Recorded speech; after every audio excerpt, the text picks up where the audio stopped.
یہ ابھی یہاں پر ذکر کیا، اچھا سوال ہے کہ اللہ تعالیٰ کے ناموں کا جو ترجمہ بنتا ہے ان کے استعمال کی بھی کوئی شرائط ہیں وغیرہ،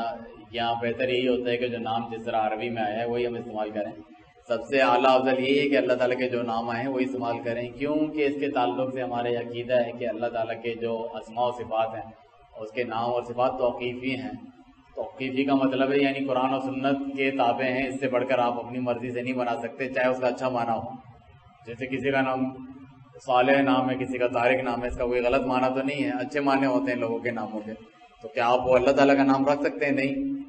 اسی لیے صحیح ترجمہ ہے وَلِلَّهِ الْأَسْمَاءُ الْحُسْنَىٰ فَادْعُوهُ بِهَا، اللہ تعالیٰ کے پیارے نام ہیں، انہی کے ذریعے اللہ تعالیٰ کو پکارو۔ اللہ تعالیٰ قرآن میں خود دیتا ہے۔ اس کا یہ مطلب نہیں ہے کہ جو بعض جو ہے گمراہ قسم کے داعیان یہ ذکر کرتے ہیں کہ جو بھی اچھا نام ہے وہ اللہ کا آپ رکھ سکتے ہیں، بس اچھا ہونا چاہیے، حالانکہ یہ صحیح نہیں ہے۔ اس کو کہتے ہیں اللہ تعالیٰ کے ناموں میں الحاد اختیار کرنا، حق بات سے ٹیڑھ پن اختیار کرنا، ہٹ جانا۔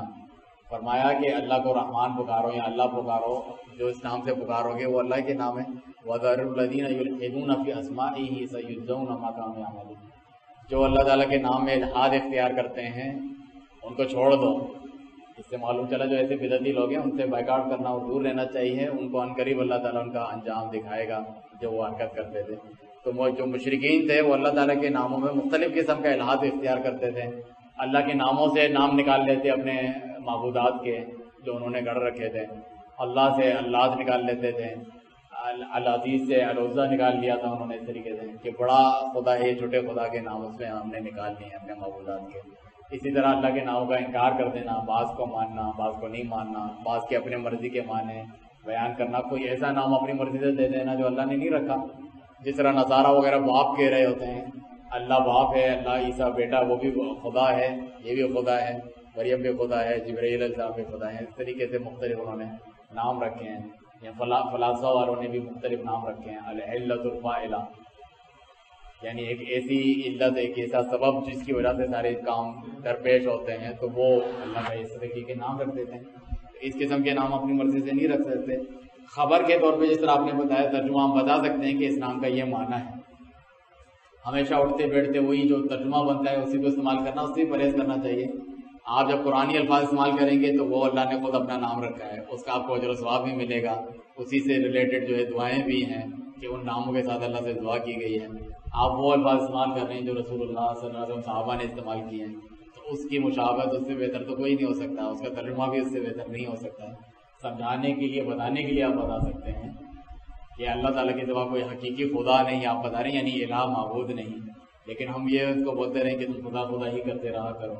یا گاڈ گاڈ کہتے رہو، نہیں، اللہ کا ہو، الرحمن کا ہو، الرحیم کا ہو، الملک، القدوس، السلام، جتنے بھی نام ہیں وہ دو اللہ کے جو پیارے نام ہیں،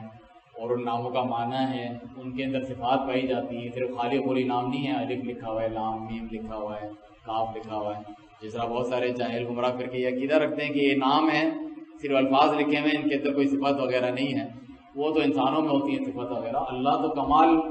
خالق ہے جس کے اندر ساری اعلیٰ کمال کی صفت ہیں، مخلوق میں تو معمولی صفت ہوتی ہے جس میں ایک سے زیادہ صفت ہوتی ہیں، اس کو آپ بہت بڑی چیز سمجھتے ہیں کہ یہ عالم بھی ہے، یہ جو ہے ڈرائیور بھی ہے، یہ فلانا اتنے سارے کام کرتا ہے، یہ تو بڑا کمال کا بندہ ہے۔ تو اللہ تعالیٰ جو سارے کاموں کو وجود دینے والا ہے، اس کے اندر جتنی زیادہ صفات ہوگی کمال کی ہوگی،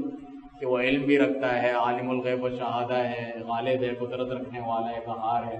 اپنے دشمنوں کو انتقام لینے والا ہے، وغیرہ وغیرہ، تو یہ تو کمال کی صفت ہے، کوئی عیب تو نہیں ہے۔ تو جتنے نام ہیں ان کے اندر اللہ تعالیٰ کی صفات بھی موجود ہیں، جبھی تو ہم جب دعا کرتے ہیں تو جو بالکل مناسب نام ہوتا ہے اس کو استعمال کرتے ہیں جس قسم کی دعا کرنی ہے۔ اگر کوئی معنی نہیں ہے تو پھر تو برابر ہے کہ یہ جو ہے ہم کہیں کہ یا قہار، یہ جو ہے سب پر غالب، تو مجھ پہ رحم کر، یہ تو کافروں پہ عذاب کے لیے کہا جاتا ہے